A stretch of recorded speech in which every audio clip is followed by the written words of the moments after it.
Kolejny punkt. Skład imienny Komisji do Spraw Terroryzmu.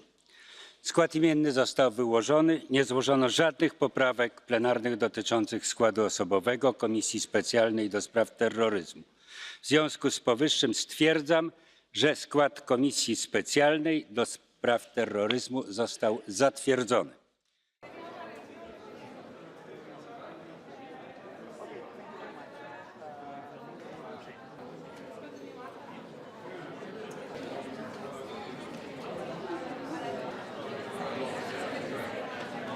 L'objet de cette réunion est de constituer le bureau de la commission spéciale sur le terrorisme par l'élection d'abord du président, ensuite de 1 à 4 vice-présidents, conformément aux articles 197 et 204 du règlement. On behalf of the EPP, I would like to nominate Madame Nathalie Griesbeck for the position of chair of this committee. Il n'y a pas d'autre candidat. Dans ces conditions, le règlement prévoit que la présidente est élue par acclamation. Je vous propose donc de passer à l'acclamation.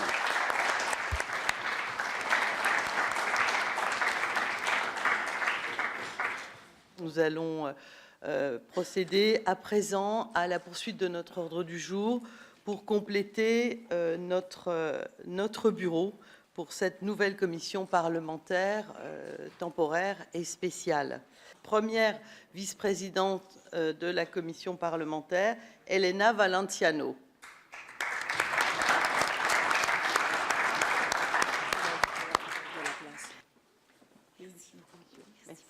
Notre collègue Jeroen Lennert. Nous procédons à la dernière vice-présidence. I would like to nominate MEP Jeffrey Van Orden. Vous voilà donc, si tout le monde est d'accord, élu par acclamation. Concernant les co-rapporteurs de notre commission spéciale, qui sont Madame Monica Hohlmeier du PPE et Madame Helga Stevens.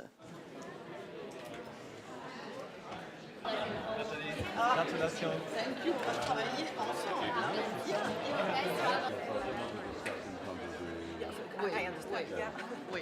La sécurité, c'est une exigence impérative que le Parlement européen va essayer de prendre à bras le corps. Alors je dis bien essayer parce que personne ne peut prétendre réussir à éradiquer et à aboutir à un degré zéro des attentats terroristes.